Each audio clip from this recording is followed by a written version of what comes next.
Sumita.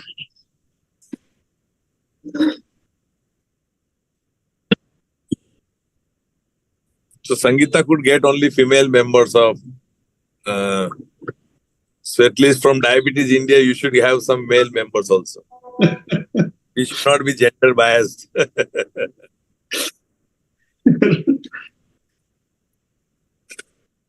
I see a lot of male members on the screen. So they all are from Diabetes India, not from the dental side. No? Sangeeta could not get that. Because Sandike, there is nobody to get, no? Sangeeta ma'am, you can start the program. It is already live. You can start the program. Yes, please. So over to Sangeeta.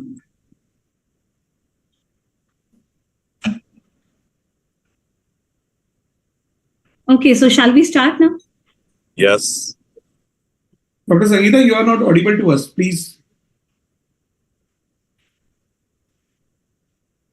Earlier your audio was coming, but it is not coming now. No. Please remove your headphone. Earlier it was coming fine. Disconnect the headphone from the computer.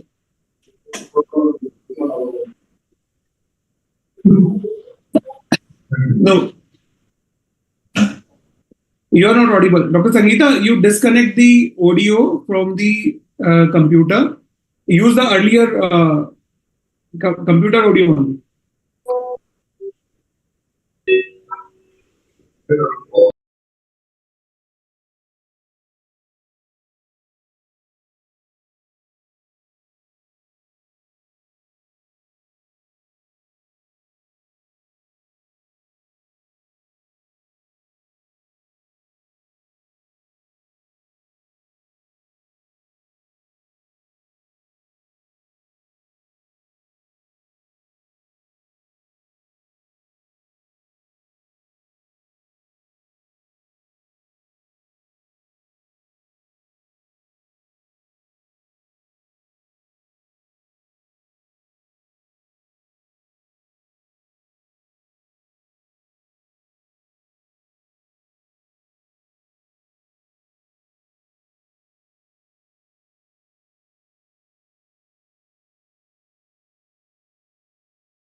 And we have a number of luminaries with us.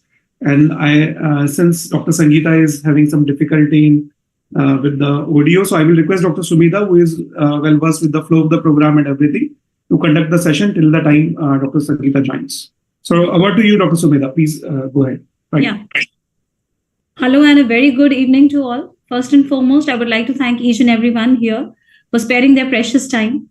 I, Dr. Sumita Bansal, co-chair DIOH, would like to welcome you all on behalf of DIOH Group to our first online scientific webinar, which will be a 2-day extravaganza. As you all are aware, the topic of discussion is oral disease and diabetes, the diabolic duo. There will be several informative scientific lectures and a panel discussion by eminent speakers from the specialties of periodontology and diabetology.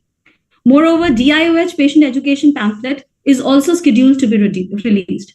So I'm sure the discussion in today's webinar will be great and successful. Now we start the program with the introduction of our moderator so that she can commence the meeting. I feel quite elated to introduce our moderator, Professor Dr. Sangeeta Dheer, a big name in the world of periodontology. She did her master's in periodontology from College of Dental Sciences, Davangere, Karnataka, and clinical externship program in implantology from University of Birmingham, UK. She has been credentialed by International Congress of Oral Implantology as a fellow. She was the ex-core committee member of National Oral Health Program, Ministry of Health and Family Welfare, Government of India. She has served Indian Society of Periodontology in various capacities. She has been the ex-vice president, executive assistant of ISP. She was the ex-editor-in-chief for the Journal of International Clinical Dental Research Organization. She has been key opinion leader to the various oral pharmaceutical companies. She was the organizing secretary for the first national symposium in India on periodontitis and diabetes, which was a collaborative event of RSSDI and ISP. Apart from this, she also has numerous scientific publications and has been keynote and guest speaker at several dental and medical conferences on national and international forums. So here I welcome one of the most dynamic personalities, Dr. Professor Sangeeta Dioh. Over to you, ma'am. Sumedha, I think Dr. Sangeeta is still facing difficulty. So till the time she joins, you can continue with the presentation. Okay.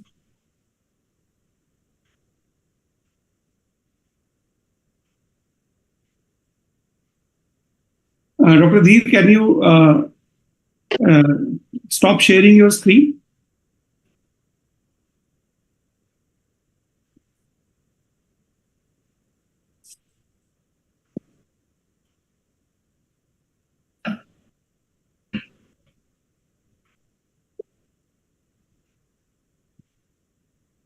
Sure. Ma'am, आप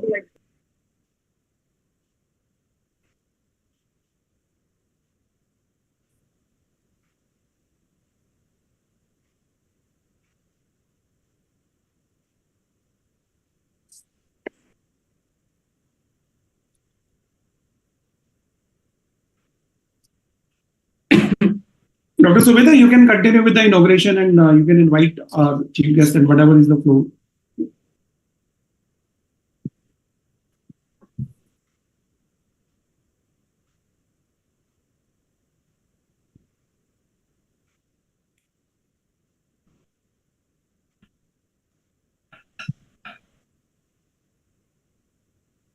So we are sorry for this technical glitch. I think Dr. Sangeeta is facing some difficulty.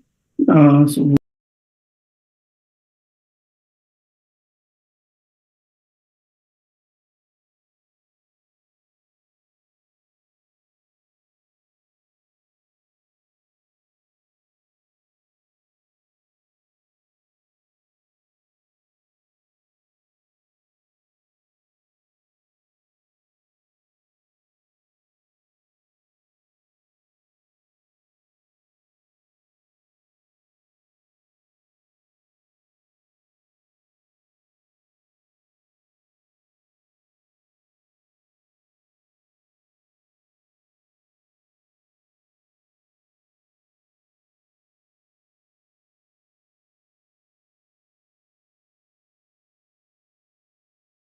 or the Saraswati Vandana and the lamp light.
After invoking the goddess Saraswati, Now, there is a small video which is prepared by the Dioh team.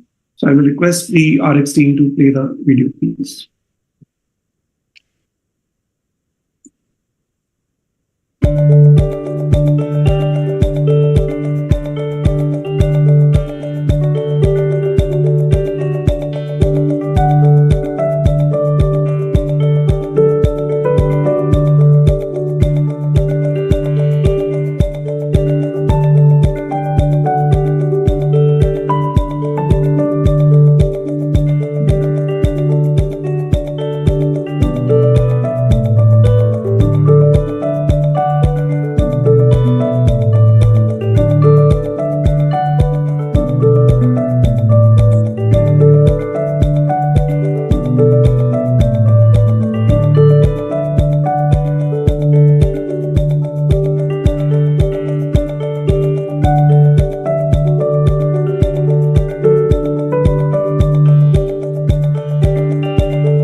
So this was the video about the Diabetes India showing the activities. Now we have Dr. Bansi Kabu with us, who is the Secretary of Diabetes India and also the Chair-elect of IDF Southeast Asia. Sir, I will request you to give your opening remarks for this webinar series.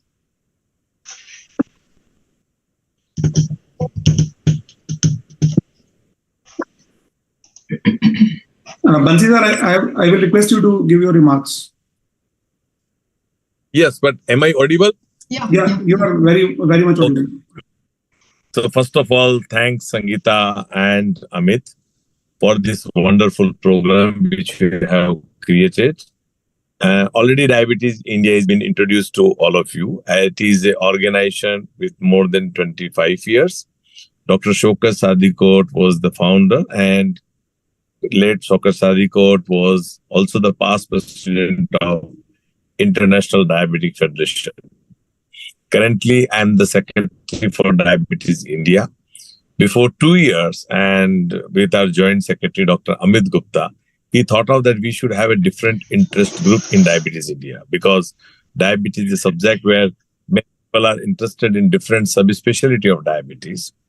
And thinking of a Diabetes India oral health, which is very, very important, and this interest group is created. We are very lucky to have with us Dr. Sangeeta, who is chairing this group, who is an eminent pediatrician, but not only that, she is very active in this interest group, and because of her only, we are having this program also, scientific program. So first of all, I congratulate Dr. Sangeeta for this wonderful program. As we are meeting digitally, but for these 2 days, Bansi sir, your voice is cracking. It's very clear that we want to create awareness amongst diabetologists or the physicians who are treating diabetes. But sir, I think you should close it here. The audio is very much. Bansi sir, I think he has left already. The network was poor there, Amit. Now Dr. Sangeeta is back, I guess. Dr. Sangeeta, is your audio? Yeah. Am I audible? Yeah. Yeah. So there's a brief technical glitch which is just unprecedented. So allow me to share a quick PPT on the subject. One second.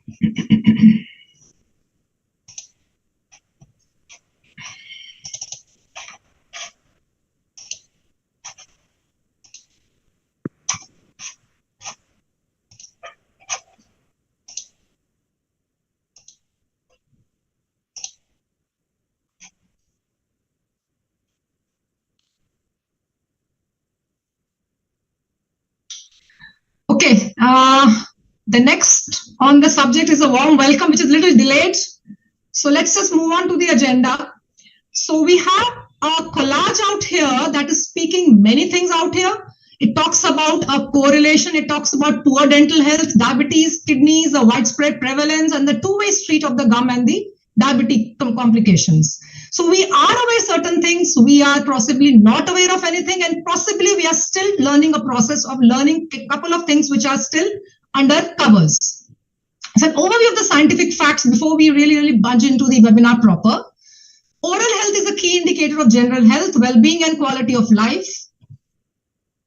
Oral diseases, in specific tooth decay, tooth loss, and periodontal disease affect about 3.5 billion people globally, which is almost accounting to half the world population.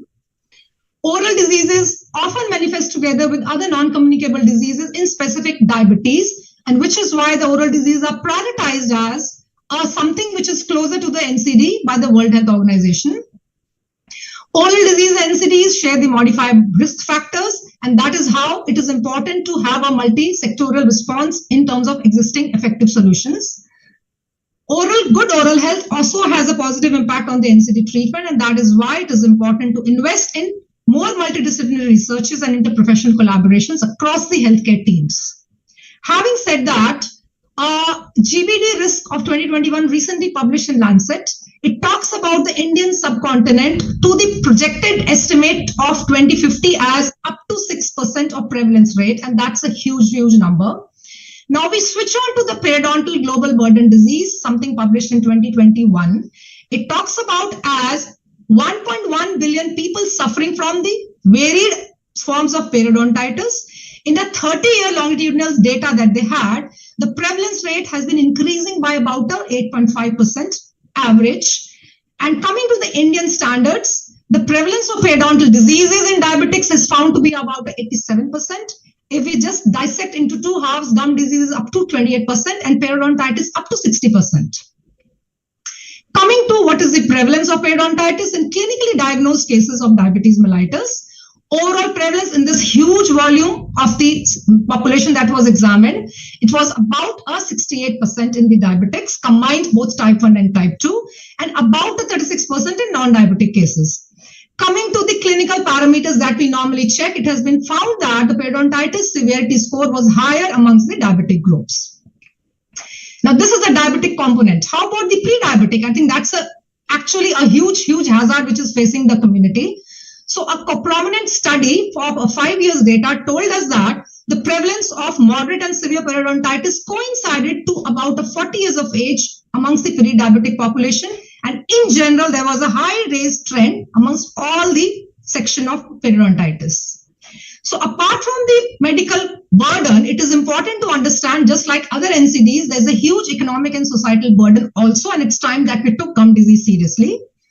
So there was a clip that I found which possibly self-explains many things. So there is more to say about the disease from the oral origin, that is periodontal disease, and there's more to say as something spoonful of sugar. United, they are in a balance, and you leave them alone on their own, they are going to collapse the whole system. So with these few words, have we really arrived at a time when we are not talking about the solo management, or is it a time to integrate something known as a healthcare management? So this webinar is basically, aiming and trying to understand the day one, which is today, about the basic format, and tomorrow it's more of the clinical and a panel discussion, which is talking about the integrated healthcare. That's an overview that we are going to be receiving on the 2 days of this webinar, and that is how we are going to initiate the next step.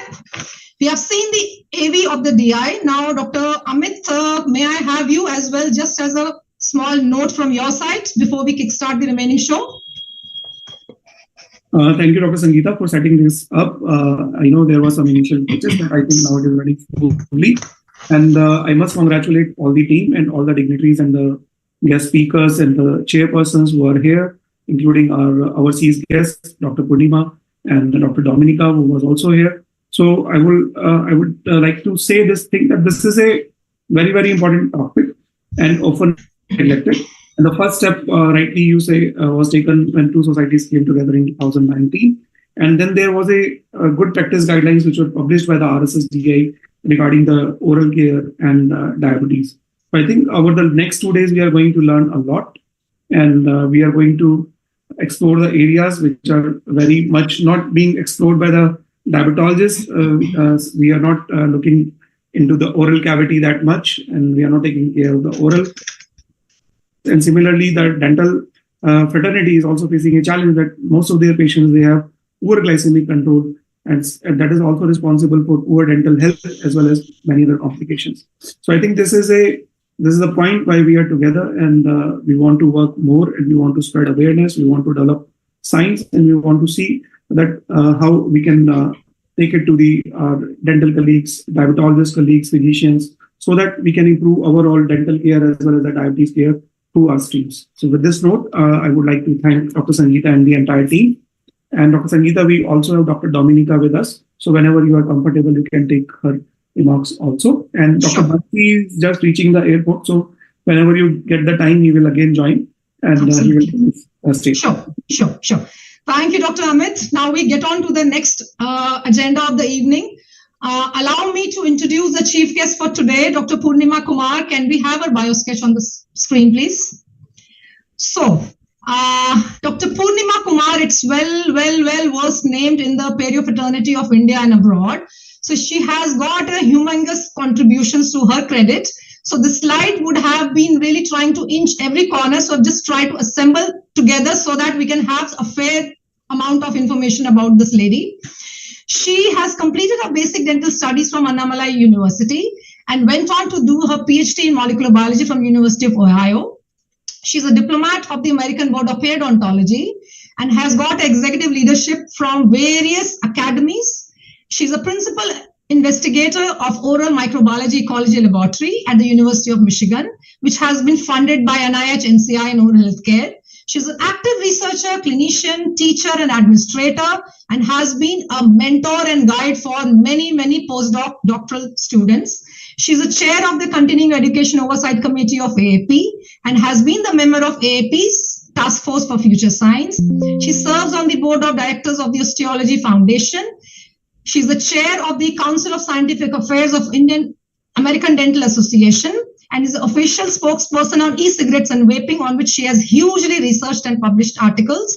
She also serves on several task forces for women in science and women in STEM and volunteers for groups that empower women locally and nationally. Dr. Purnima ma'am, stage is yours, and we are waiting to hear you. Thank you so much for that very, very kind introduction. It is such an honor and a privilege to be invited to be part of this wonderful group. I mean, it's deeply impressive that, India has a very dubious distinction of being the diabetes capital of the world. And for our physicians and scientists and dental colleagues and medical colleagues to come together to create a unified approach to healthcare management and, just care pathways of these patients is really very heartwarming to see. As Dr. Dheer said, I have done some work in this diabetes space also. And one of the most important findings for us was that what we consider a very simple treatment, which is deep cleaning and removing the bacteria from under the gums of people with what is known as gum disease or periodontitis, can have a very large impact on their glycemic control. So people are able to reduce their need for anti-hyperglycemic medication, and their hyperglycemia comes down. HbA1c levels are significantly reduced if we do something as simple as cleaning their teeth under their gum line. It's called deep cleaning, not just your regular cleaning, but cleaning their teeth under their gum line, as well as keeping them on continued maintenance. So every 3 months, they come back to us and we make sure that the bacterial load is low. So it is fantastic to see that this group will be talking about the biological mechanisms that underlie these pathways. I tell people, there's a thing there's a saying in the US here. It says, what happens in Vegas stays in Vegas. Vegas is Sin City, right? But I always tell people the mouth is not Vegas. What happens here does not stay here. And so really, if you think that the mouth is a part of the body and it is truly the gateway to the body, life begins in the mouth, and the mouth is the first organ that forms the interface between the environment and the human physiology. And therefore, the mouth is already set up. Evolutionarily, it has been set up to be a very stable, unchangeable environment. And it protects us by being unchangeable, by being, that kind of a stable environment. It protects us. It offers us a great deal of protection, because otherwise everything we eat or drink, or whether we kiss a partner or find a new, have a new baby, any of these life events can keep on changing the rest of our human body physiology. And so the mouth doesn't allow that to happen. It's truly a gatekeeper. And if we don't take care to protect events or the health of the mouth, then we put the rest of the body at risk. And truly, as as we begin this meeting here today, I'm grateful to hear this very important concept of healthcare cost. The cost associated with oral health care can significantly lower the cost of systemic health care. Would you rather simply just invest in cleaning your teeth and keeping your oral health intact versus staying lifelong on the treatment of other complications of hyperglycemia? That is something important. The other thing is, we are learning, as we learn more and more and more about diabetes, we are finding, and I'm sure other people around the world are finding as well, one of my other big interests is women's health. And in understanding the interaction between women's health and children's health, how women not only impact their own health, but they actually impact the health of the next and maybe a second generation as well. So if you're healthy, it's because your nanny was healthy. So that is an important concept to remember. And so based on that, we're studying gestational diabetes and the impact that gestational diabetes can have in setting up susceptibility in the infant for obesity, for metabolic syndrome. So when you're treating, if you're looking at me at this age and saying, Purnima, you have metabolic syndrome, maybe the treatment should have begun with my mother. And that's where the treatment begins. And so since we can't go back and treat my mother, maybe we should treat me to make sure that my child, if I'm going to have a baby, before I have my child to treat it. So these are very intricately connected systems, and humans are intricately connected generationally. We are healthy because our ancestors were healthy, and they established this equilibrium between our immune system and the external environment. And therefore, we have to pay it forward by continuing to stay healthy so the next generations continue to stay healthy. So personally, this is great. And I'm so grateful that you have, included me in this, because I have a huge interest in understanding the link between type 2 diabetes, T2DM, as well as gestational diabetes and oral health, particularly periodontal health, and the two-way relationship, how events in the mouth can impact glycemic status, as well as how glycemic status impacts oral health. So how can I treat my patients better orally, as well as how can I intervene to send my patients who look iffy straight to my colleagues within endocrinology. So this is a great relationship. And I encourage this group to look beyond diabetes and to start thinking about metabolic syndrome. MET-S has become such a big thing. By the time we get to diabetes, we are far out of this game. So let's start going back in time and start thinking about MET-S and taking it very seriously, because I guarantee you, if 1 in 8 Indians have diabetes, 1 in 3 Indians have MET-S. The masala studies have shown us that the hypercholesteremia studies have shown us that we are at very, very, very high risk for insulin resistance, for hypertension, for hyperlipidemia. And we need to start thinking of that as a precursor. We have done some work on obesity, and I will show you how central obesity also has a role to play in poor oral health at some point. One of these days, or maybe tomorrow in the panel discussion, we can talk about it. But these are very, very important concepts for us to think about. And major congratulations to you for bringing this together, for taking action on it instead of simply sitting around and just saying, oh my God, what are we going to do? So congratulations and best wishes for a fabulous meeting. And again, once again, major thanks to you, Dr. Dioh. Truly, truly grateful to you for this honor and this invitation. We are humble, ma'am. We are humble to have you over, and it was a pleasure hearing you as always. Yeah, and we reconnect on you, and we hope to see you again back soon.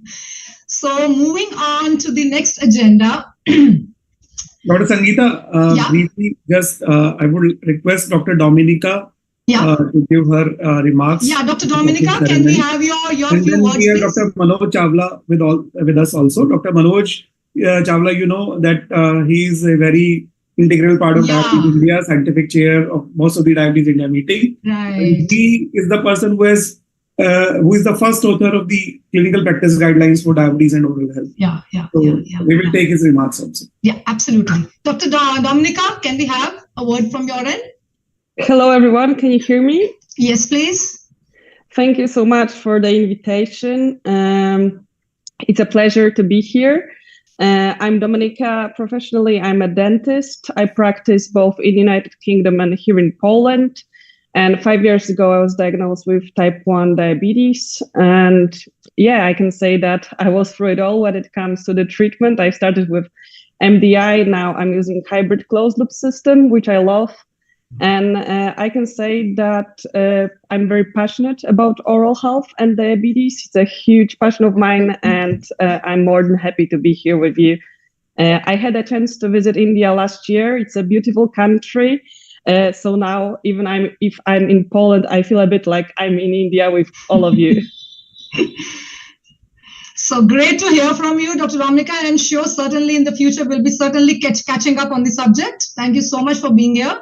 Dr. Manoj, a very good evening. I think he needs to unmute. Hi, Dr. Sangeeta. Hi, good evening, sir. How are you? Can we have a word with you on the subject, please? Yes. So, let me start by congratulating you, Dr. Sangeeta. You are the force behind this meeting. It's a whole team, sir. Let us congratulate each one of us. I understand. And I also understand that it requires someone's extra passion to make sure that this kind of correspondence happens and everybody comes together, and which is why I'm congratulating you and the team.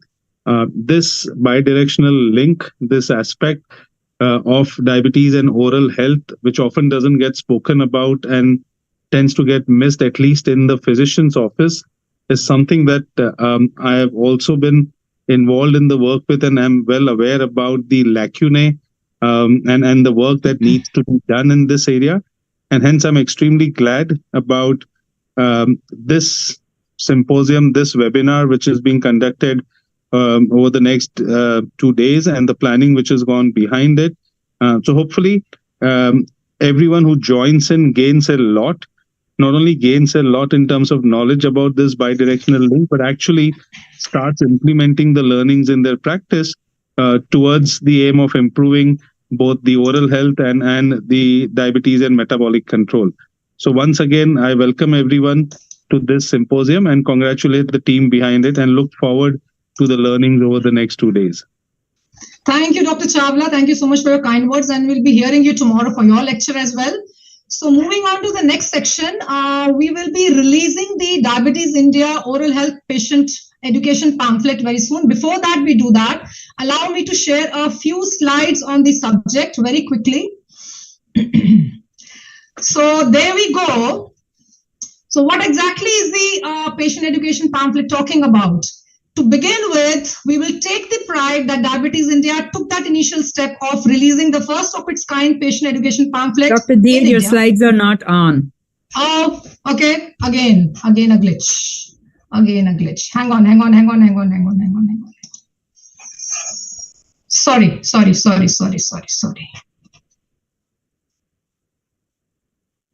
Yeah, am I on page?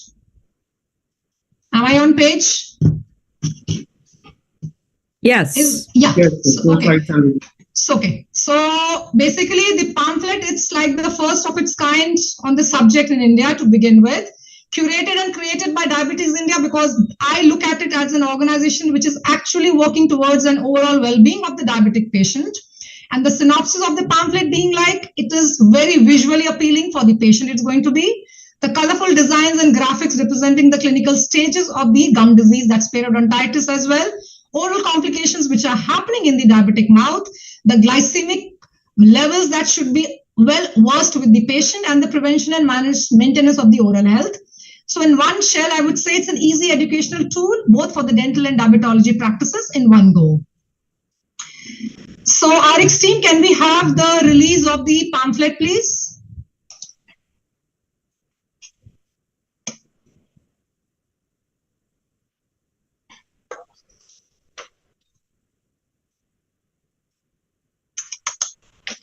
That comes later. Anyway, next on the. So I will invite the DI head office, the entire DIH team, Purnima ma'am, and all the guest faculties out here to just mark your presence. We are just officially releasing for the first time on this webinar. So that's what it looks like.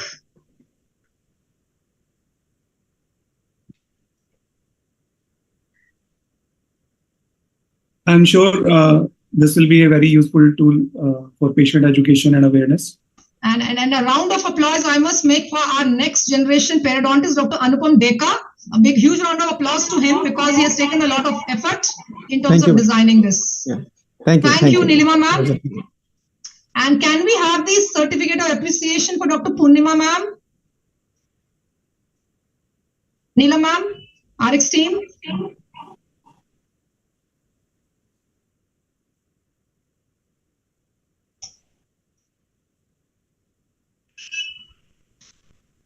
Purnima ma'am, this is a small token of our appreciation for your having a part of this show as a chief guest, and we are humbled and honored to have you here, ma'am. And in the near future, yes, we will definitely have you more times. Thank you so much for your participation, ma'am. Thank you so very much. Thank you so much. Thank you. Truly appreciate it. Thank you. Okay, now we bring to the end of the inaugural ceremony. And we are moving on to the scientific sessions. So before we initiate the scientific session, I would like to call upon the chairpersons of the session 1, Dr. Balaji Manohar and Dr. Rakesh Parekh. Kindly make yourself comfortable before we initiate the session.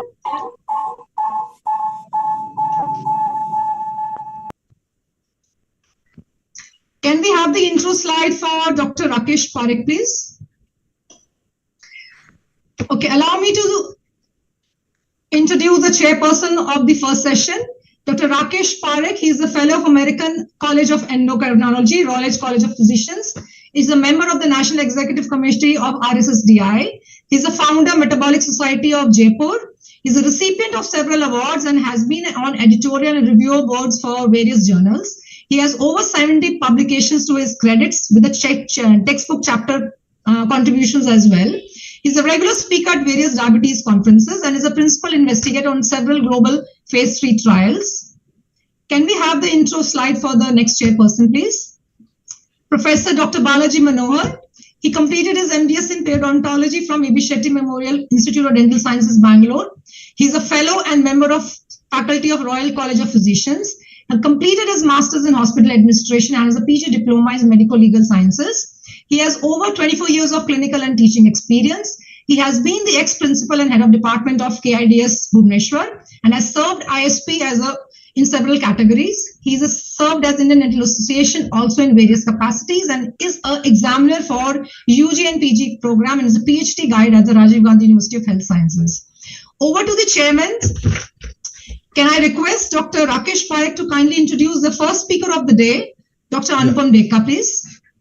Thank you, Dr. Dioh, and thanks for organizing this wonderful event, which will be definitely a learning for at least the diabetologist community, because we often don't hear the talks which are on oral health. And I can see there are so many luminaries from the field of dental health. So it will be a good learning experience for us. Can I have the slide of the first speaker? First speaker, please. Yeah. So the first session will be by Dr. Anupam Dekha. He is MDS in periodontology, and he is a reader at Department of Periodontics and Oral Implantology, Regional Dental College, Guwahati. He did his MDS in periodontology from Regional Dental College, Guwahati. He was a former lecturer at Buddha Institute of Dental Sciences and Hospital, Patna. He has presented papers at national conferences of Indian Society of Periodontology and has been a guest speaker at various conferences and continuous dental education programs. He is a visiting consultant in Nemcare Super Specialty Hospital, Guwahati, and he is a committee member of Diabetes India Oral Health Group. Over to you, Dr. Anupam. Thank you so much, sir. Thank you so much for the kind introduction, sir. Yeah. So, Dr. Anupam, there is some echo. If there are two devices, I think you have to. There is some echo. Yes, sir.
Rima Kumar Madam, respected Chairperson, Dr. Balaji Manohar Sir, and Dr. Rakesh Parikh Sir, respected moderator, Dr. Sangeeta Dhir Madam, and very welcome delegates.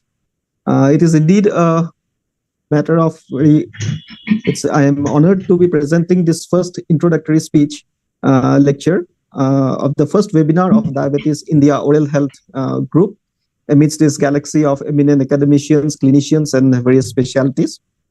So, next slide, please.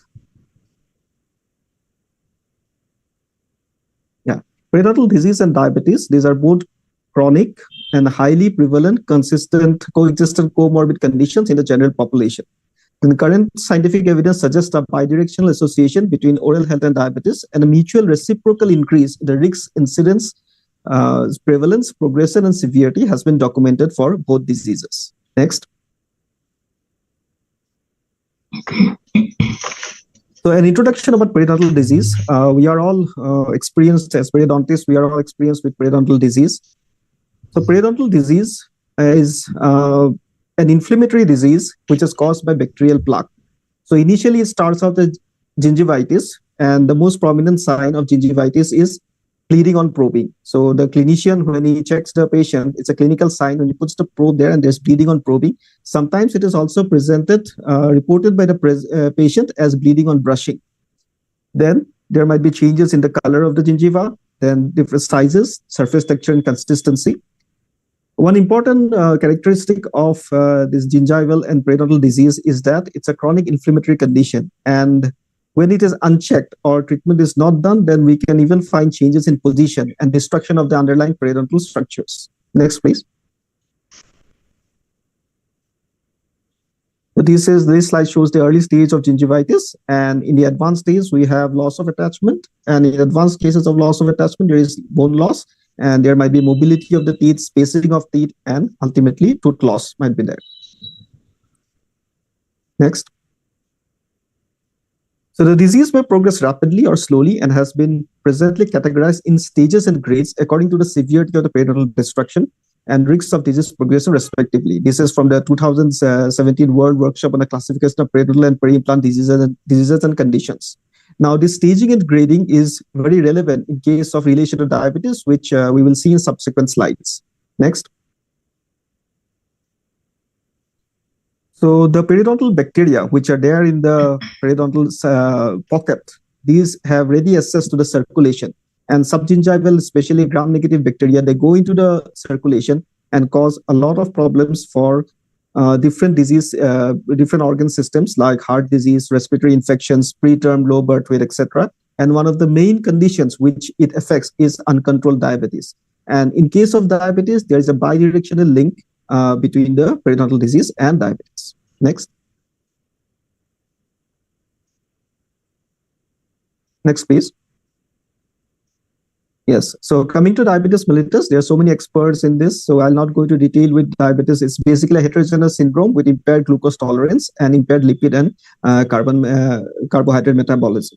So basically three types. Type 1, this is insulin-dependent diabetes mellitus. It's an autoimmune disease which destroys the islet cells of Langerhans of the pancreas. Then non-insulin dependent diabetes mellitus, which is the most common version. And we have a transient condition like gestational diabetes, which appears in pregnancy, and after birth, usually it subsides. Next. So these are the blood glucose level status. This is given by Research Society for the Study of Diabetes in India and Endocrine Society of India jointly. They have given this.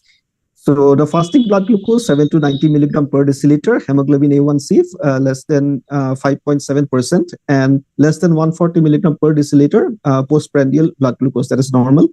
Then in case of pre-diabetes, 100 to 125 milligram per deciliter fasting, HbA1c 5.7% to 6.4%, and BP 140 to 199 milligram per deciliter. And in diabetes, fasting blood glucose, usually it's seen to be more than 126 milligram per deciliter, HbA1c more than 6.4%, and PP is more than 199 milligram per deciliter. Here, I would like to highlight the fact that this pre-diabetes, this is like a silent epidemic because so many patients, they are going undiagnosed of this condition, and eventually they develop into diabetes. Next, please. So some of the common signs and symptoms of diabetes: increased hunger, increased thirst, frequent urination, polyuria, polydipsia, those are classical symptoms. Polyphagia, then altered wound healing, easy fatigue, then weight loss, unexplained weight loss. Next.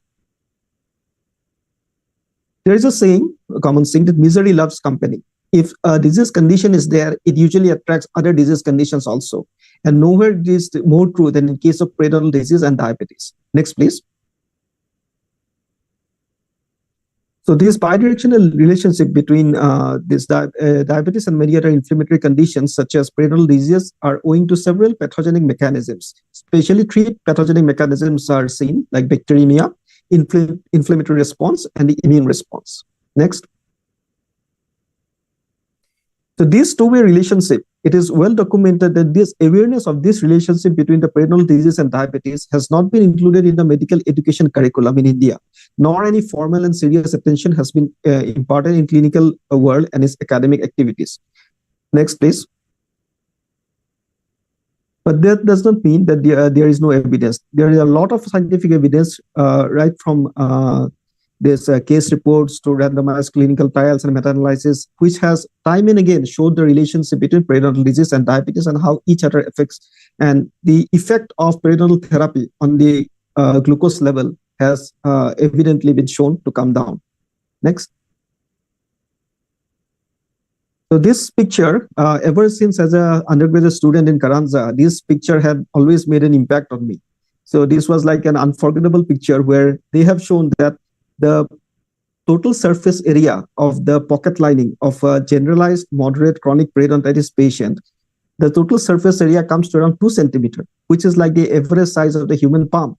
That means a patient with chronic periodontitis generalized is moving around with a chronically infected and inflamed wound.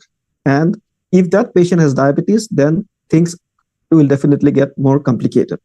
And this same wound, this same size wound, if it were to be present in another area of the body, a visible area of the body, then no doctor would have ignored that. And even the patient would not ignore it. But since it is inside the mouth, it is not visible. And the periodontal disease, usually there are no acute symptoms, no symptoms to which the patient is forced to seek treatment. So this complicates the matter further. Next. So some complications of diabetes mellitus, the classical complications are retinopathy, nephropathy, neuropathy, macrovascular disease, altered wound healing. Next. Next, of course, is periodontal disease. That is known as the sixth complication of diabetes. Next. And as a sixth complication of diabetes, this has been said by ADA. ADA in this case is not American Dental Association, but American Diabetes Association. So this is actually good news for us that this article first appeared in the journal Diabetes Care. It was way back in 1993. And in fact, in 2009, American Diabetes Association, in their standards of medical care, has suggested that any patient, diabetic patient, which has been treated by physician, they should always be referred to a dental surgeon. Next. So this chart shows what periodontal disease means for a patient with diabetes. First, a patient with diabetes has more incidence of periodontal breakdown, attachment loss, and especially multiple periodontal abscesses are seen in patients, periodontal patients who has diabetes. Now, this chart shows severe periodontitis and moderate periodontitis and healthy and gingivitis, where they have shown that the hemoglobin A1C is definitely poor in case of severe periodontitis. Similarly, in case of CRP levels, in case of severe periodontitis, that is seen to be the highest. And on the other hand, interleukin-10, which is an anti-inflammatory cytokine, that level is the lowest in case of severe periodontitis, and it is highest in case of health or in gingivitis. So as we see that as the situation from health to disease progresses, then similarly, the CRP level and the HbA1c, CRP level rises, the glucose HbA1c also rises, plus the anti-inflammatory cytokines, they become less. Next. So this is given by International Diabetes Federation statistics about the prevalence of diabetes that shows a very disheartening statistics. Like it is projected that in 2030 there will be 643 million diabetic patients in the world, because in 2001 it was 537, and in 2040 it is projected to be 642, and in 2045 to 783 million diabetic patients in the world. Next. Similarly, in case of top 10 countries or territories for number of adults within the age group of 20 to 79 years in diabetes in 2021 and projected to 2045, in India it is in second with 74.2 million diabetic patients. So definitely we have this ignominy of diabetes being called in India being called the diabetes capital of the world. Next. The burden of periodontal disease, 35 to 44 years, chronic periodontitis usually is seen most in this age group. It is seen to be maximum in 80% of the people with 35 to 44 age group is seen to be having this kind of this problem. Next. The consensus report of work group 2 of the World Workshop on the Classification of Periodontal and Peri-implant Diseases and Conditions. Next. Here, what they have shown is that this is a part of the classification where they have shown the grade periodontitis. If the patient has diabetes, then it is a risk factor which changes the grade from grade B to grade C. That means a patient normally, if suppose a patient with moderate clinical attachment loss was in stage 2, if that same patient were to have diabetes, then automatically the patient will be shifted to grade C. Next. So some other oral complications in diabetes, apart from periodontal disease, mouth ulcers, dental caries, dry mouth, and next.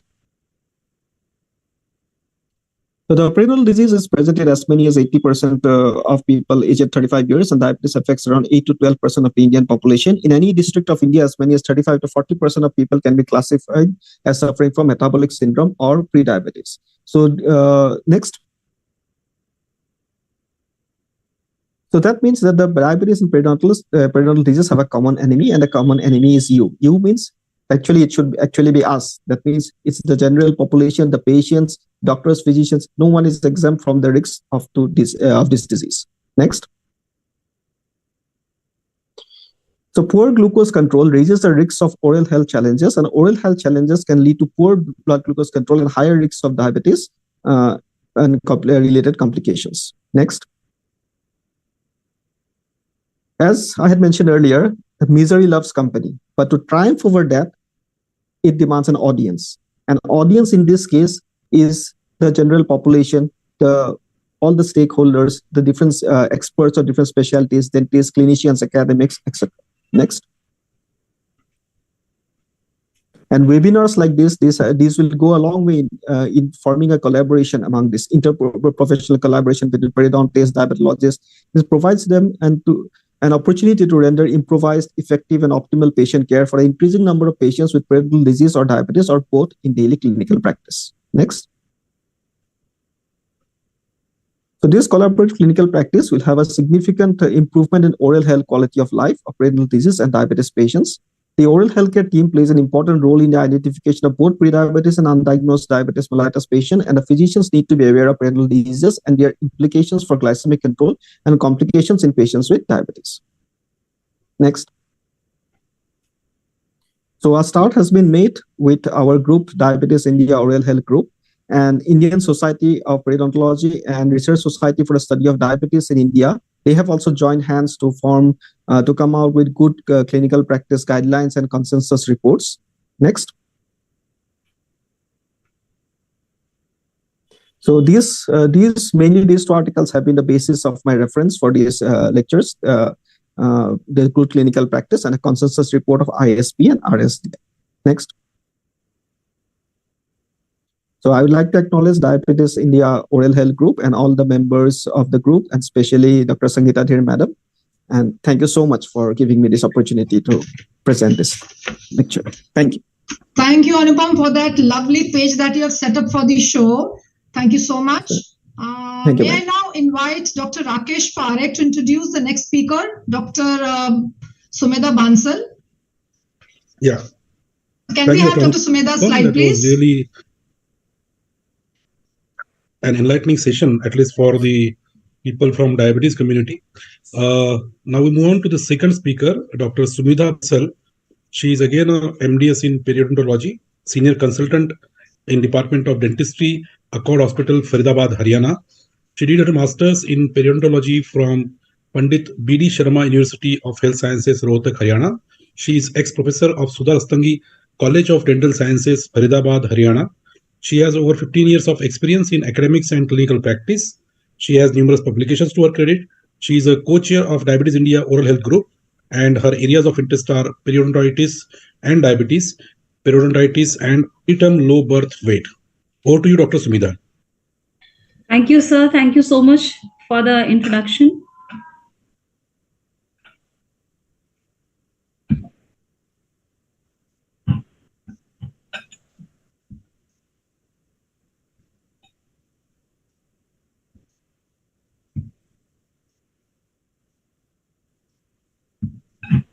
Just a second. Just go to full screen. Down. Go down on the full screen. Okay. Yeah. So, very good evening to one and all. I thank you all for your time, and I thank DIOH for giving me this opportunity to share my knowledge in such an august gathering. I'll be talking about the pathomechanisms linking diabetes and periodontitis. As we all know, and more adeptly, our esteemed physicians recognize that oral cavity reflects signs of nutritional deficiencies, endocrine imbalance, GI disturbance, blood dyscrasias, etc. And maybe that is the reason why these questions have been doing the rounds since the time of focal infection theory. Can oral disease have an effect on the system and vice versa? That is, does the system impact the oral cavity?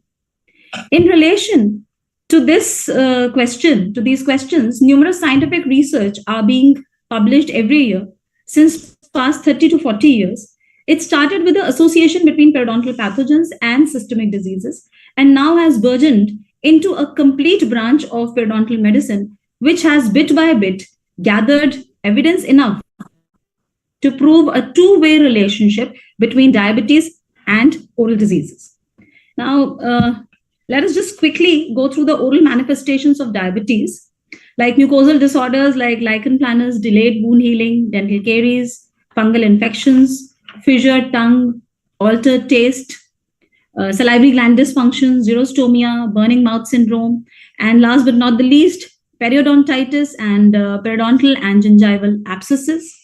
Now, the reason can be owed to immune dysfunction, peripheral neuropathy, or the drugs that the patient is taking. All of these are not pathognomic and are very less likely to be present in well-controlled diabetics. Now, we have a pictorial representation for more clarity. It clockwise shows lichen planus, fissured tongue, angular cheilitis, denture stomatitis. Here we see periodontitis, which can sometimes represent in the form of recession and spacing between the teeth. This pic also shows caries and calculus. And on the right side, we see periodontal abscess in the form of gum swelling.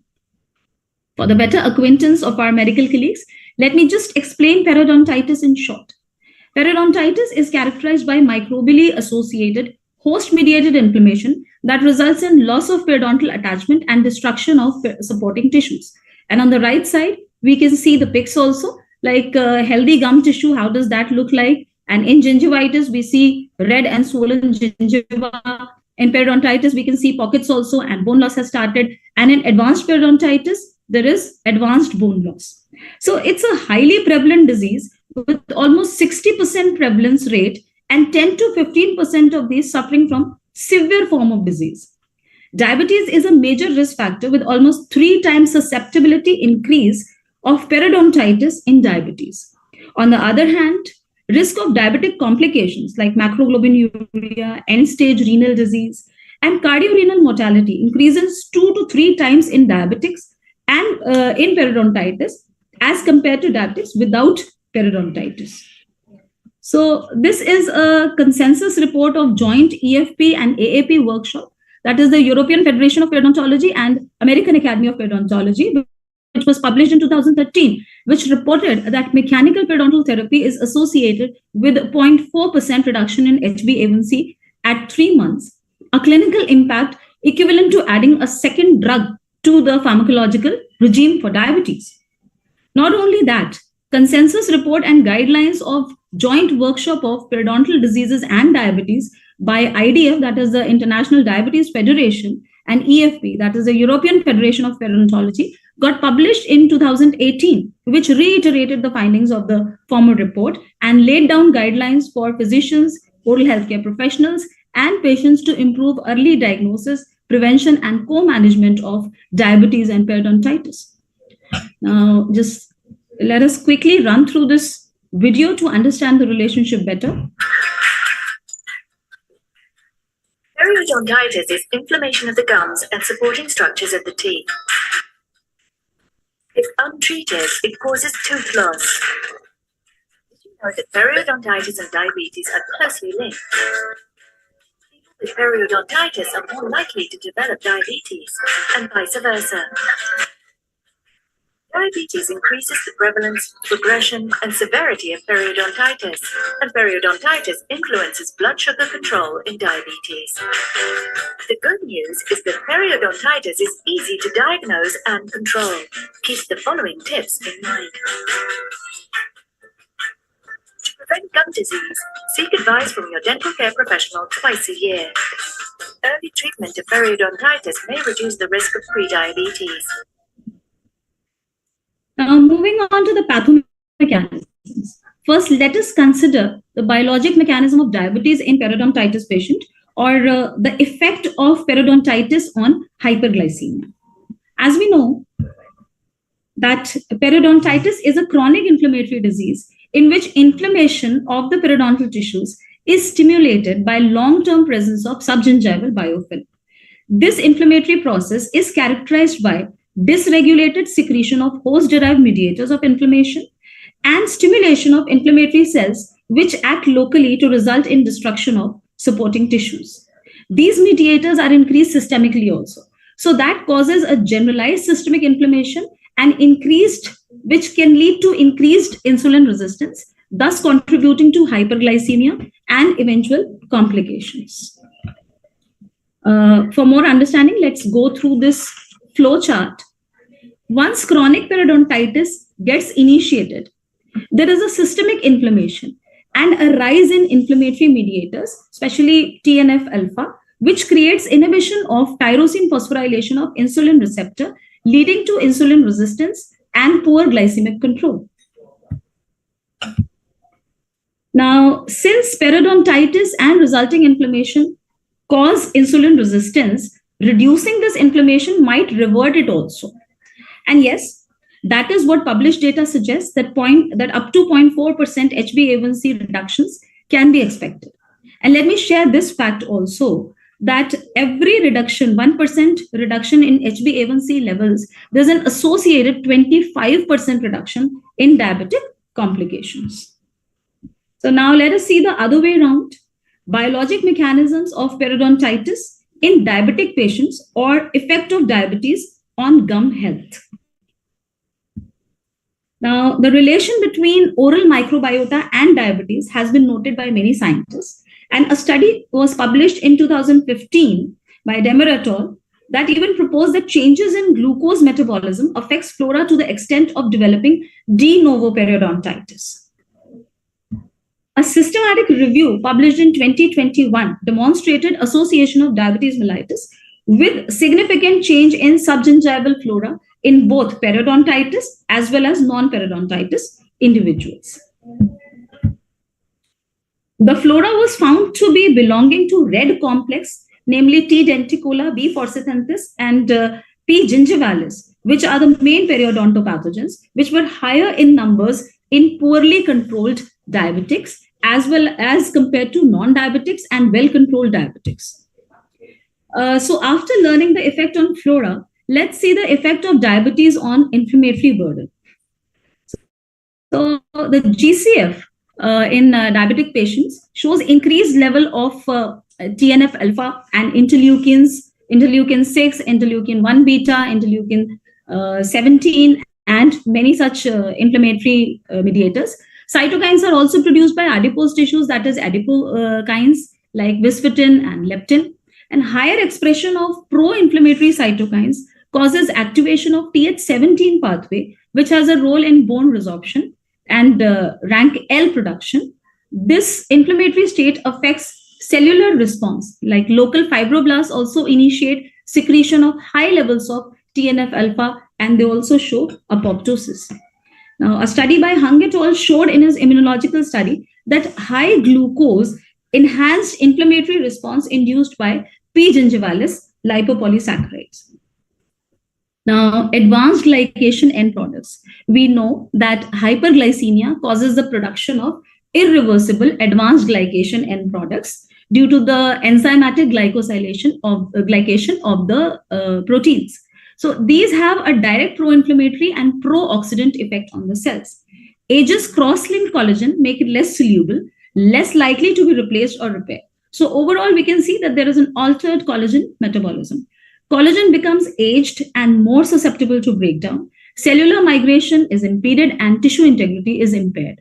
Thickening of basement membrane of vessels impairs oxygen diffusion and PMN migration. Possible association has been found between ages, that is advanced glycation end products, and inflammatory response of the periodontal ligament cells, which again leads to hard and soft tissue destruction. Let's elaborate with the help of a flow chart. Ages have an effect on various cells. Their effect on endothelial cells causes increased permeability and molecule adhesion, while their effect on fibroblasts that causes decreased proliferation, decreased collagen production, and increased apoptosis. And both of them, they cause impaired wound healing and susceptibility to infection. On the other hand, ages have an effect on macrophages also, because of which the cells become hyperactive with increased production of TNF alpha and interleukin 1 beta. And the effect on PMNs is also drastic. That is, there is defective chemotaxis and phagocytosis. So an association between high glucose levels and increase in apoptosis in cultured periodontal fibroblasts have also been reported. Now coming on to age and RAGE interaction. Age is advanced glycation end products, and RAGE is the receptor for ages. So when age will bind to RAGE, then enhanced inflammation and oxidative stress is there. Further age formation is there, and this causes impaired tissue repair. And it has also been seen that if RAGE, that is the receptor, is blocked, then there is a decrease in inflammatory cytokines. But their interaction produces reactive oxygen species, enhancing oxidative stress and subsequent endothelial cell damage and vascular injury, increase in respiratory burst in PMNs causing local tissue damage, detrimental effect on bone metabolism, impaired repair and bone formation. Now let us see the effect of inflammation on bone homeostasis, the receptor that is RANK, which is present on osteoclast, that is the receptor activator of nuclear factor kappa B, that is present on the nucleoclast, and its ligand that is secreted by T cells. When both of them combine, then there's an increase in bone resorption. OPG is an antagonist of RANK-L, and when this combines with RANK, which is present on the osteoclast, then there's a decrease in bone resorption. But in diabetic patients, what we have seen is that the GCF RANK-L and RANK-L to OPG ratio, they are higher in poorly controlled diabetics than well-controlled, and increased free fatty acid levels in diabetics may also increase osteoclastogenesis via elevated levels of TNF-alpha. Age may increase osteoclast activity as shown in animal studies.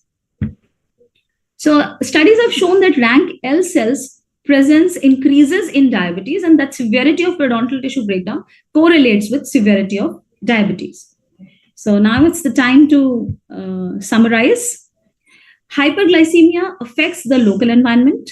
There may be increase in GCF glucose levels, which may alter a periodontally healthy flora into a diseased one.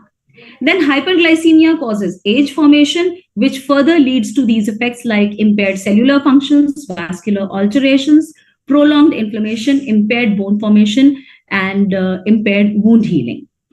And ages and hyperglycemia, they both have an effect on the cells, because of which there can be increased MMPs, increased apoptosis, and oxidative stress, while there can be a decrease in collagen synthesis, chemotaxis, growth factors, and overall or extracellular matrix also, all leading to destructive disease like periodontal disease. So this flowchart finally depicts how there is enhanced tissue destruction and impaired tissue repair in diabetes, which may lead to periodontitis. So finally, to conclude, the bidirectional relationship between diabetes and periodontitis is based on changes in microbiome towards dysbiotic state, direct changes in host immune system as a result of hyperglycemia, and hyperglycemia itself. It promotes pro-inflammatory response in periodontal environment via direct path and via age-range axis, which further supports catabolic cellular functions, expressions of pro-inflammatory cytokines, and alteration in RANK-L-OPG ratio, promoting bone resorption and overall tissue destruction. So finally, I would like to thank DIOH for giving me this opportunity to present and share my knowledge with you all. So together we are stronger, our voice is louder, and synergy of our actions more powerful. Thank you so much for patient listening. Well said, Sumedha. It was a lovely presentation. Now we move on to the last speaker of the session, and we request Dr. Balaji Manohar to kindly introduce the next speaker, Dr. Amit Gupta, please. Yeah. Can you hear me? Yeah. Thank you. Thank you, Dr. Sangeeta. Thank you, DI and RSSDI for having invited me to be here amongst you. We have already heard Dr. Amit earlier also, but doing a formal introduction, it's my proud privilege to introduce Dr. Amit Gupta over here. Dr. Amit is a member of the advisory group for the American Diabetes Association for the year 21-22, and also is advisor to ADA's Public Health and Epidemiology Interest Group 22-24. He's an executive council member of the National RSSDI and ACP India chapter, and we all know that he is the Joint Secretary of Diabetes India and UPDA. Apex body member of the Art of Living Trust 2019 to 2020-21. He is a reviewer for endocrine practice, AAC case reports, clinical diabetology, IJDDC, and MKSAP 19. He is the executive editor for the Sadikot International Textbook of Diabetes, the second edition, the RSSDI Proceedings 2022, and is also having more than 40 national and international publications to his credit. He is the program coordinator for the RSSDI Save the Feet, Keep Walking campaign, RSSDI Rotary 100 Village NCD project, Defeat Diabetes campaign of the RSSDI, and Project IRIS of ACP India chapter, ACP India case files.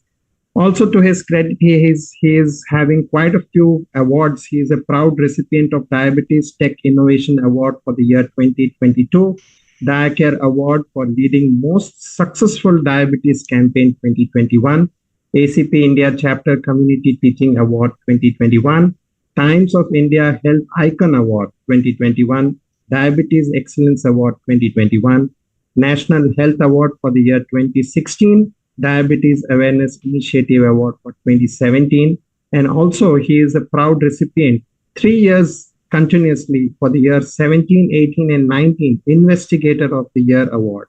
Also, lastly but not least, Padmakar Tripathi Young Scientist Award for the year 2017. We have with us Dr. Amit, who is going to speak to us on what is the consensus on periodontal disease and diabetes in India, the ISP RSSDI guideline. Dr. Amit, the stage is all yours. Thank you, Dr. Balaji, for the kind introduction. And with your permission, I would like to share my screen. And I think Please the go ball ahead. is already being set, rolling by the two previous speakers who have talked about the periodontal diseases, their connection with the diabetes, and the other aspects. So I think it is important to highlight that diabetes and periodontitis and the other problems, they exist together. And so I think it started in 2019 when we get the first opportunity to join hands with the Indian Society of Periodontology, and RSSDA came together and we had a symposium in Delhi. And this was the consensus statement that came out of the symposium, and this report of the ISP as well as the RSSDI, which was a joint initiative on periodontitis and diabetes. And these are the authors who were part of that publication. And again, it was an effort by Dr. Sangeeta Dheer and from then RSSDI executive team from Delhi. So what we discussed, we found that the diabetes and periodontal disease, they are chronic inflammatory conditions, and they have many common factors as risk factors. And there is a bidirectional relationship between these two diseases, which are very, very important to address. And this means that people with diabetes, they are at a higher risk of periodontal diseases, and severe periodontitis leads to poor glycemic control. So poor dental health, poor glycemic control, more poor dental health. So both the diseases are common and they have high prevalence rate, and they are becoming clinically complex with aging. So the periodontal disease is present in as many as 80% of the people aged above 35 years. So again, this is a very large percentage of population. And as our respected chief guest rightly pointed out, that we are facing the burden of metabolic syndrome. So I think that, again, we are having a huge population burden of periodontal disorders. And diabetes affects around 8 to 12% of the urban Indian population. So in any district of India, as many as 35 to 40% of the people, they can be classified as suffering from metabolic syndrome or prediabetes, and as very rightly pointed out by previous speakers. The complexities of the treatment and the success in the management and the prognostic implications, they are again very seriously compromised when both these conditions they coexist. And you can easily imagine that what will happen to the health burden, economic cost, and we are now more than 100 million people living with diabetes in India. It is also very well documented that awareness of this bidirectional relationship between periodontal diseases, oral health problems, and diabetes is neither included in the medical education curriculum in India. So we are not focusing on the oral health and the dental part of it, and probably the dental community is not focusing on the management of diabetes. And this one of its own kind of association stands out to be the first of its kind in India. Itself tells us that we are so late in developing this kind of association. So during that seminar, which was held in 8th of September 2019 in India, more than 150 delegates from different faculties, they attended the program. And this is one of the photographs which was taken during that program. And you can see Dr. Sangeeta leading from the front, Dr. Sumedha also, and many of the renowned people from the field of diabetes as well as the dentistry were there. And 7 conclusive points of agreement were that people with pre-diabetes and diabetes have higher chances of developing dental disorders. And those who have higher chances of, and those with periodontitis, they have higher chance of developing pre-diabetes and type 2 diabetes. So this was one of the agreement and the conclusion which we reached after that meeting. That's yes, there is a link, and it doesn't need more evidence that there is a bidirectional relationship between the two. Again, the second consensus was that the causality between the gingival microbiome and diabetes, though remains unproven, but periodontal microbiome does gets affected, altered in the presence of hyperglycemia. So there is a direct causal association. There is a lack of evidence for that, but it is very well documented and demonstrated that hyperglycemia can alter the presence of a periodontal microbiome in a way that is more harmful for systemic inflammation. Another important consensus that was reached was that there is enough validation for diabetes and its complications getting increased or exacerbated in the presence of periodontitis, or the fact that the certain biological mechanisms do mediate the negative effects of periodontitis on the control of diabetes. And newer biological evidences also emphasize the role of lipid imbalance in the exacerbation of both the diseases through the role of cytokines. And this was very scientifically depicted by Dr. Sumedha in her slides. The few more points where we reached consensus is that the chronic inflammatory state, which contributes to pathophysiology of diabetes as well as its prognosis, also gets seriously exacerbated in the presence of periodontitis. So it is you can say the inflammation increases in the presence of dental inflammation. Again, there is a improving the if you improve the glycemia, there is a greater likelihood that the periodontal health will improve. So there is no dispute regarding that.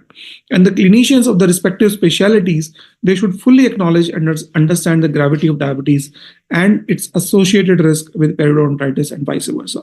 So this forum again signifies the importance of two different specialties coming together to address the common problem which is affecting both of them. So we at that point of time also agreed that the lacuna of understanding and practice about the two diseases association needs to be addressed, and that is why we are here.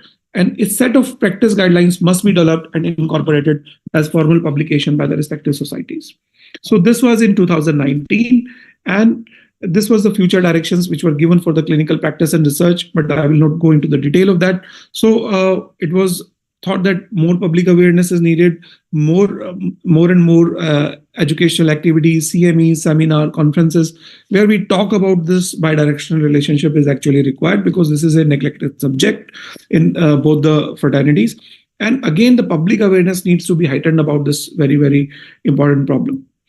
So a few other points which can be done is that we can do collaboration where we can talk about data collection. We can think about different ways how we can generate more evidence about this association and how this association can be changed into a positive impact when it comes to glycemic control as well as the dental health or the oral health problem is addressed.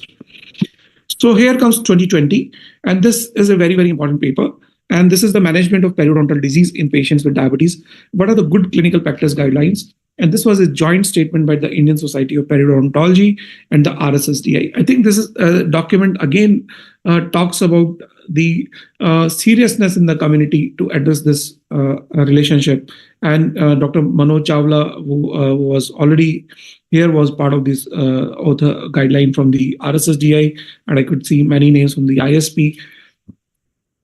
So I have taken only few important points, though the entire part of the document is important, but it is difficult to discuss in 15 minutes. So I thought, let me take out few features or the silent features which may be important for everyone. The document talks about the diagnosis of diabetes. Document talks about various risk factors for diabetes, how it should be managed, how the insulin should be titrated. But I thought it would be important because it is a joint meeting of fraternity from the dentistry as well as the diabetologist. So whenever you are, especially for my dental colleagues, if you are seeing a patient in your dental chair and you find that this patient is a male patient, more than 45 years of age, there is a strong family history of diabetes, is having a sedentary lifestyle, physical activity, which is more than less than 3 times a week, obese, and there is an increased waist circumference, And if you are able to calculate the weight and the height, then you would know the BMI.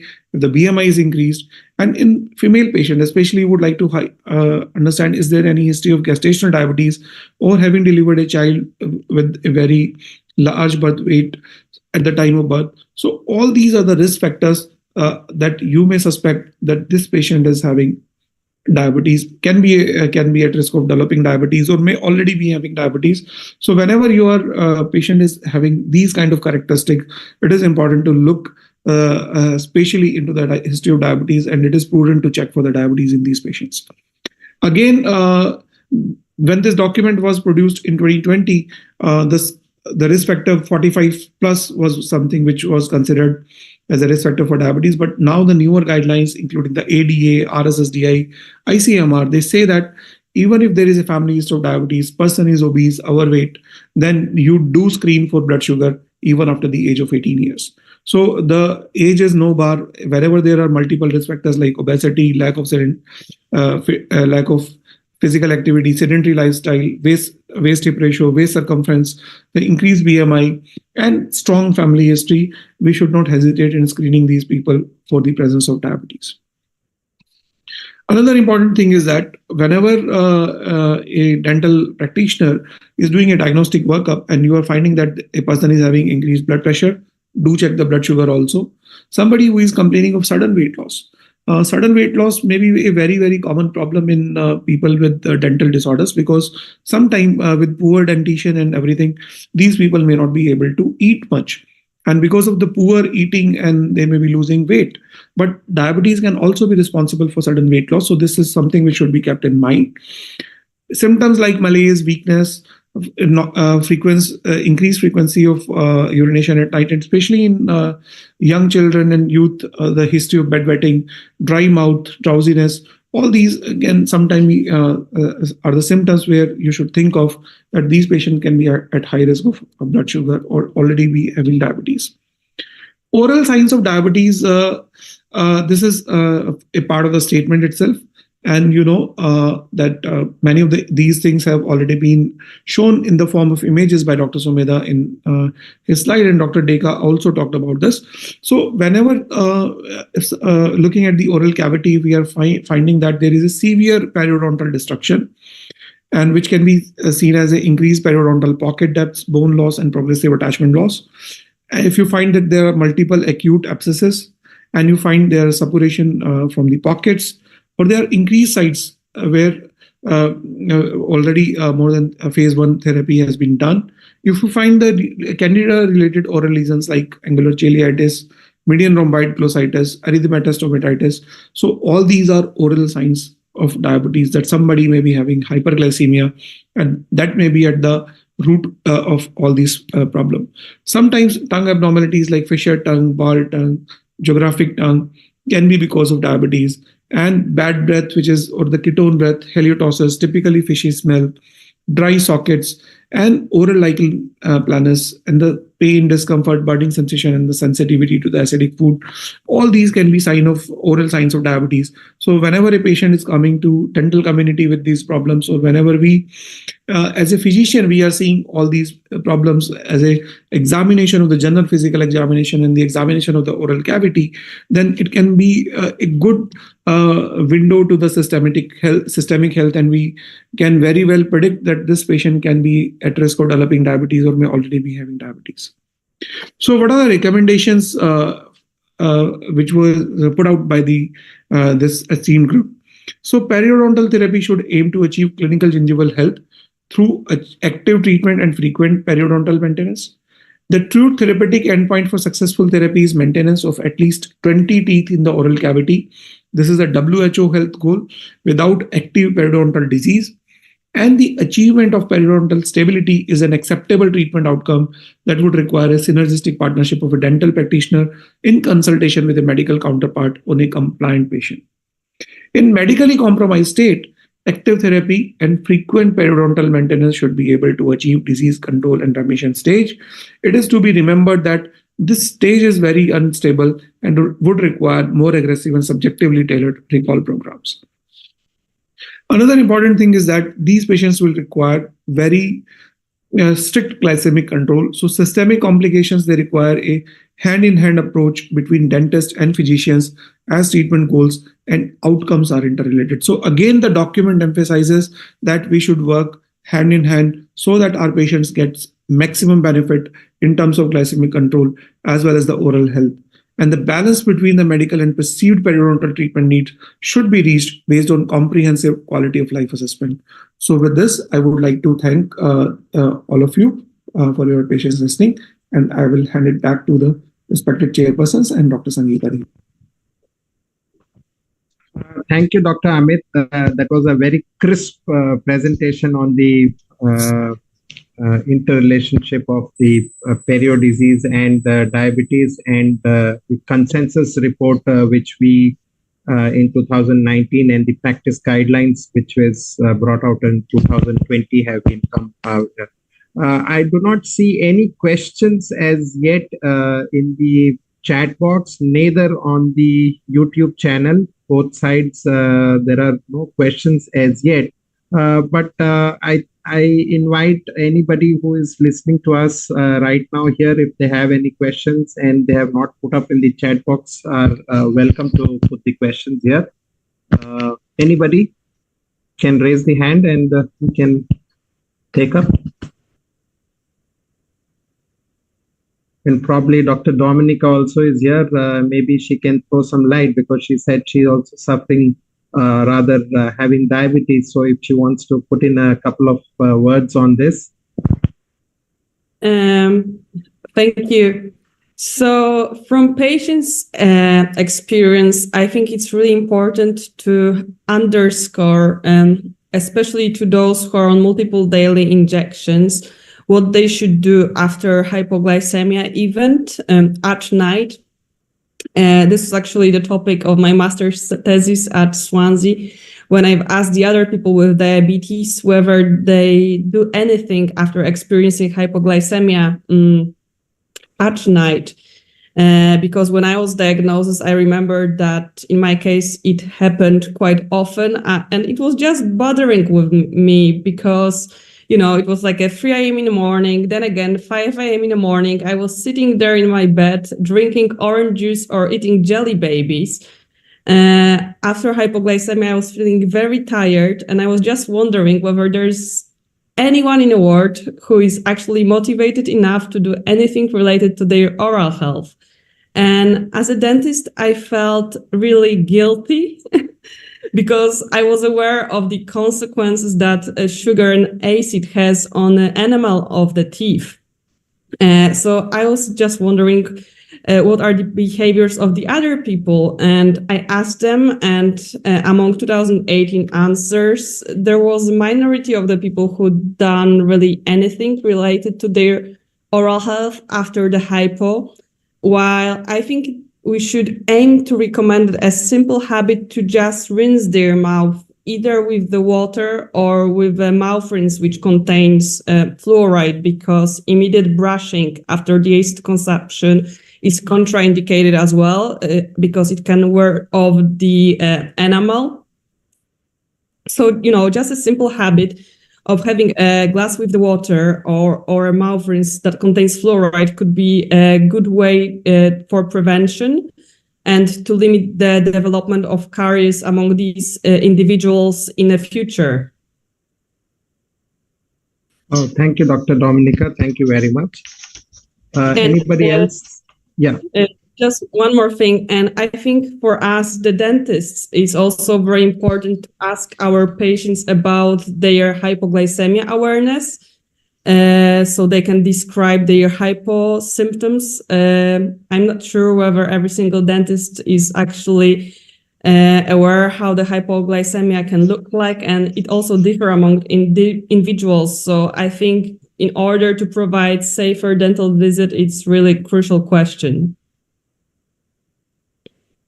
Yes, we do ask our patients what if they are suffering from diabetes or anything like that. Nowadays, it's become very common for the dentists to ask their patients about their diabetic and glycemic status. Thank you very much, Dr. Dominica. Anybody else over here? Dr. Balaji, I would like to highlight one important point, that most of the time, I think very few physicians may be referring the patients with diabetes for the oral health thing. So this is a big challenge, I think, because at the time whenever we are consulting the patient, we are more focused on the glycemia, hypertension, CV risk, and the dental care or the oral health care takes a back seat in a physician's Right, chamber. sir. So I think more and more awareness is needed on that. And second important thing is that you may be seeing a lot of patients with oral health issues, and they may also be having a diabetes. But we are getting the referrals most of the time whenever some surgical procedure is planned. Right. So whenever a dental dentist is concerned with the glycemia, it is only the procedure point of time.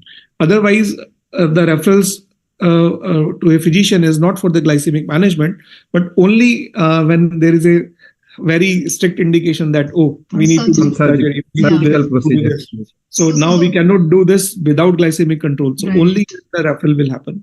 So I think these are the two challenges which with both the fraternity may be facing. Because your priority is also because the patient has come with a different set of complaints, and if you start talking about diabetes and the glycemia and sending it to other person where they need to get their diabetes checked and treated, adding more cost to their more worries to their to them. So how to address this? So what are the ways which this esteemed panel can think of addressing all these issues? Right. Spot on. In fact, not for just periodontal needs, Dr. Amit, I would say it's a general dentist also needs to be made aware. I mean, it's not about the periodontal disease only for the periodontist. General dentists, there are so many lacunae actually, and that is why we are meeting for this. And probably tomorrow, when we have the integrated healthcare panel discussion, I think there's a blast of questions that's going to be pouring in from each one of us. So let's just keep ourselves braced for tomorrow's panel discussion. And I'm sure the moderator is already logged in, so he will be just taking insight from today's and carrying it forward. Yes, Dr. Balaji. I just have one observation and one question for Dr. Amit. I'm really very happy about the recommendations, and the outcomes are interrelated, which you said, and also spoke about screening the patients who are less than 45 years of age for seeing the diabetes if somebody from their family is suffering from diabetes. In one of the slides, you also spoke about sudden loss of weight.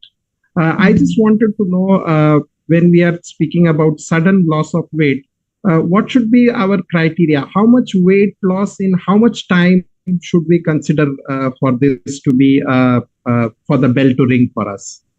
See, any weight which is lost unintentionally should be addressed. So there cannot be, for example, for cancers, malignancies, more than 10% weight loss is considered clinically much significant. So if somebody is losing weight without any intention, and they end up losing 10% of their body weight, then something is definitely fishy and or alarming. We need to take care of that. Sometimes what happens is that this people with type 2 diabetes especially, they are overweight. So when they start losing 3 to 5 kg of weight, they don't realize that. They feel that, and most of the time credit is given to some of the preventive measures they are taking, right? So a 3 to 5 kg weight loss is very easily overlooked by obese person because it is happening in the right direction. And so it may not be a very serious concern for that person, because without doing anything, you are losing weight. So we need to take from that point of view. So 10% is something which is very, very significant. But even if you are losing 5% without doing anything, then we need to think that what is happening. So what will the time frame, Dr. Amit, would you say loss in how much time frame would you think is a ballpark to assess? Maybe 3 to 6 months. Right? 3 to 6 months, right. Because many times we have seen non-diabetic history or any other medical history, people lose their weight. Probably aging is a process, sarcopenia starts happening, sort of a thing. Yeah, got it. Yeah. Any other questions from the faculties who are there? Okay, there is a question on the YouTube chat box. Yeah. I don't know whether it's a question. Okay, I'll just read it. as there is bi-directional relationship between dental health and diabetes, why we lack regular dental check at least once a year in all diabetics as we do for retinopathy and neuropathy, incorporated in diabetes management guidelines. So they are asking why are we lacking in the dental checkup for a diabetic patient when we are already checking for retinopathy and neuropathy. Sir, any input, sir? I think, Dr. Balaji, this is what the problem is. And many of the times, the doctors, they do make recommendations. But let me tell you that there is a problem with the retinopathy screening also. So it is important to have the screening facility right at the point of care itself.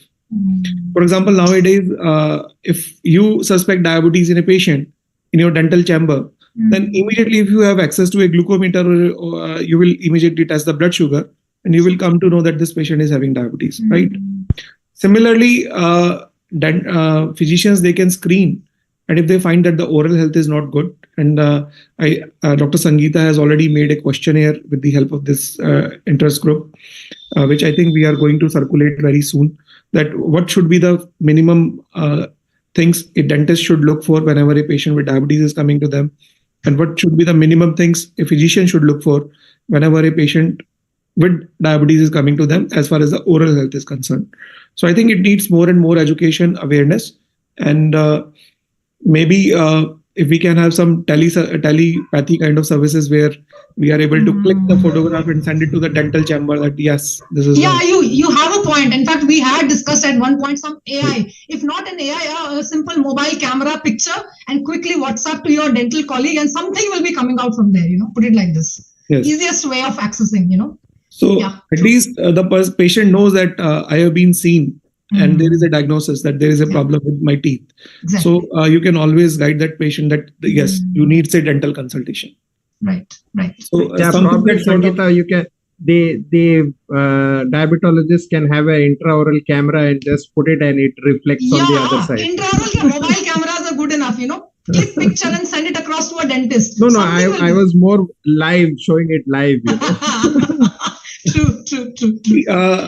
Just to that point, because the AI we are using for the diabetic retinopathy, they are the photograph of the retina, and the AI tells us that there is a retinopathy or not. And even if the AI is not there, that image goes to the ophthalmologist. Within few minutes or maybe after a specific time window, we will get the report that what is a report of the retina scan. There is a very bleak documentation of AI in dental caries, very bleak documentation. It's like 1 or 2 studies are there, not more than that. So probably it's a way to go, probably, sometime in future, something gets picked up. Any other question? One question from Vandana ma'am.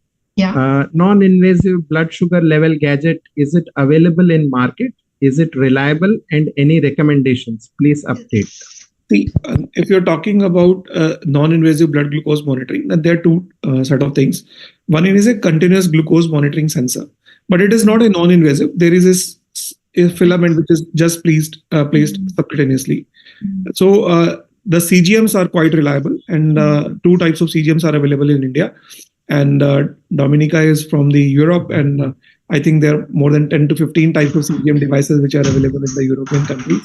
So there are many devices which are available as far as the continuous glucose monitoring systems are concerned, but they are slightly invasive in nature. But you just need to put a patch, and that patch will be having a small filament which is placed subcutaneously, and through the sensors, the sugar, the interstitial blood glucose levels, they are tested regularly. If you're talking about a non-invasive glucose meter like an Apple Watch or something like that, which can monitor blood sugar without totally non-invasive. So right now, there are no validated devices which are available. So right now, there is no device globally which is approved by FDA or by any, or is EU certified, which can test the blood glucose non-invasively.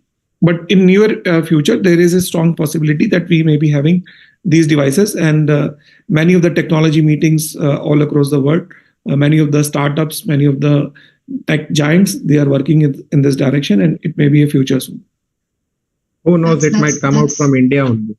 Absolutely. Vandana ma'am, I hope your question is answered. Yeah. Yeah, I have been trying to look into a lot of these things because people are scared to check their blood sugar level because they have to poke their fingers every other time. But as you said, innovations start from India, and many of them are already there. And from this group, I think they should really concentrate on that so that that will be very helpful to many of the diabetics in the India or the for the regular checkup. Even in the dental clinics, if we have this, it's good for us to diagnose also. Balaji, actually, we have identified a lot of diabetics through their breath halitosis, as my clinical experience goes. I have already had, we have informed them that they must be having some diabetic status because without their knowledge, they're not aware of it actually. But by the time they are tested, they have had their high blood sugar levels, and that has been a very good role played by the periodontist in the clinic. Especially two things. One is the halitosis, and the second one is the periodontitis status. Multiple abscesses. That's my experience, clinical experience. And way to go with periodontists. And as a subject, I would always say we have played quite an important role in diagnosing these conditions where the patients are not aware. And I hope such kind of clinical conditions, regular data being developed, which is a most, I would say, shortcoming in the literature from India, from the many of the institutions. It's just to say that we go ahead, that it is there, but it's never been studied. And if we can do that, that's the first thing that can go with this group, and then we can have very good evidence for a lot of things.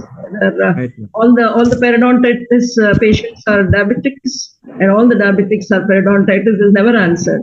It's never answered because there are multiple factors. Yes. I would always say this group has to take up, and any of the institutions or the centers where they can develop all this, and then that is the most lacking part of this too. I would say very diseases which dampen one's interest in life also sometimes, especially periodontitis, and diabetics as always.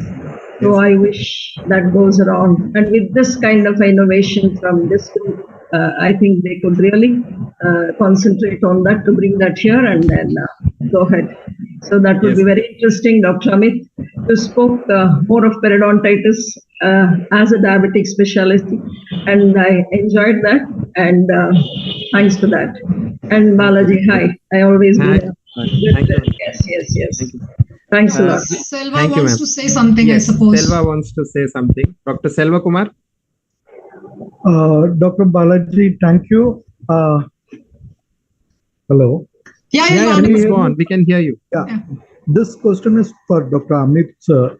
There are a lot of drugs have been prescribed. Oral hypoglycemic agents have been prescribed. What is its effect on periodontal tissues, oral tissues? Does it sometimes the drug that is being prescribed is SGLT2 inhibitors. It causes excessive passage of glucose in the urine. It can have its effect on renal parameters on later stage. It can cause glycosuria. Same way, like drug-induced gingival enlargement, does the oral hypoglycemic agents, does it has any effect on the oral tissues? We are giving lot of drugs without seeing for the oral manifestation. Are we having any conditions like that? The oral hypoglycemic agents. Dr. Selva Kumar, I think you have asked a very, very important question, and thank you for asking that. As far as the SGLT2 inhibitors are concerned, you have specifically asked for that class of drug. So SGLT2 inhibitors, they are a novel class of drug. Nowadays, they are used for the management of type 2 diabetes, and they work by inducing glycosuria, and they inhibit the SGLT2 receptors, but it has been shown in various studies and trials, they are actually cardio as well as renoprotective in nature. So they are being now used for the patients with the CKD to slow the progression of the CKD in patients with diabetes. And also this class of drug is being used in patients with heart failure also, even without diabetes, right? So this is the indication for SGLT2 inhibitors. As far as the oral tissue, there is no, I think, no specific side effects which has been mentioned in literature. There may be few very rare, maybe some drug reactions may be there, which may be seen in the oral cavity, but not as a prominent side effect or as a prominent adverse reaction with a drug that has been mentioned, which I am aware of, that I need to look for whenever we are prescribing these drugs. Sir, second question. Yeah, okay. Second question, Dr. Balaji, can I ask? Yeah, please go ahead. Dr. Amit sir, previously it was told as dawn phenomena. The impaired glucose tolerance, the fasting blood glucose is higher. It is because of dawn phenomena. Then they said it is because of Someyagi phenomena. Is there any new concept in that, the rise in the blood sugar level at the early morning times? And as a dentist, if a patient comes to me for the extraction, to overcome this problem, what the diet restrictions or drugs we are supposed to prescribe? What should be done for those patients? Because after doing extraction, maybe they can develop hypoglycemia in the night and they can fall in the bathroom or they can feel sick in the bed itself. So what as a dentist we have to do in this case? Yes. Dr. Selva Kumar, you have asked a very important question, and I would make it more simple. See, the patient only sees that there is a persistent hyperglycemia in the morning, right? Because they are not testing at the night. And now we want to understand whether the blood sugar are dipping at the night and after that they are rising, or whether the blood sugar, they were not dipping at the night at all and it is persistently raised throughout the night. So if you can put these two phenomena in a very simple way like that. So if somebody is having hypoglycemia at the night, so what can happen is that the hypoglycemia can trigger all the defense mechanisms, which will ultimately lead to a release of stress hormones and the other hormones which are responsible for the reaction to the hypoglycemia. And these patients may have a very high blood glucose levels at the night time. So if you suspect hypoglycemia, especially somebody is on insulin, somebody is on a short-acting insulin at night, somebody is on sulfonylureas or the glenides, then these are the drugs where the risk of hypoglycemia is very much high. Then doing a 3 a.m. sugar or 4 a.m. sugar will help you in identifying that what kind of phenomena it is there. If patient sugar is going down at the 3 a.m. or right now in newer days, you can use a CGM where a continuous glucose monitoring system will tell you that what exactly is happening with the patient, whether it is a down phenomena or whether it is a down phenomena or whether it is a Somogoi effect. So it can be clearly demonstrated with the help of a CGM. So if a patient is on sulfonylurea, if a patient is on insulin, and the patient, you have documented that there is a hypoglycemia, then probably dose modification is required and some adjustment in the medication will also be required in these cases. Thank you, sir. Thank so you, any specific instruction after a dental procedure in the evening time of the clinic should we have to give for the patient, for these patients? I don't think there is any specific indication because if you are making your patient fast for too long, then the same set of rules apply which apply for any short-term surgery or any short duration surgery. Most of the time dental procedures are of short duration in nature and the intake of food is not inhibited for a very long duration. So I don't think most of the time there will be some adjustment required. But in case you are doing some major surgeries in the oral cavity, and then you need to follow the proper protocol as per the type of anesthesia you are using, as per the type of surgery you are planning, and how long will it take for the patient to be able to accept orally. So keeping all these things in mind, I think we can plan that how the patient should be treated. Thank you, sir. Thank you so much. Thank you, Dr. Selva. Thank you. I think Dr. Dominica is having some observation. Yes, so I just want to make say a few words regarding the different kind of drugs. And so as long as I remember, there is some evidence that metformin could be associated with the deficiency of B12 vitamin, and then we as dentists can see this in form of either stomatitis of angular cholestasis as well. So probably these are the two symptoms we as a dentist we would be looking for if someone is taking metformin. Yes, very rightly pointed out. But the only thing is that I was just thinking whether it is a direct effect of the metformin. So metformin itself directly doesn't causes any dental damage, but indirectly through the B12 deficiency, as rightly pointed by Dr. Dominica, can be. So we should be looking for any kind of independently ruling out the vitamin B12 deficiency. B12 deficiency, which is very, very common in our country. Right. Dr. Anandita has got an observation and a suggestion.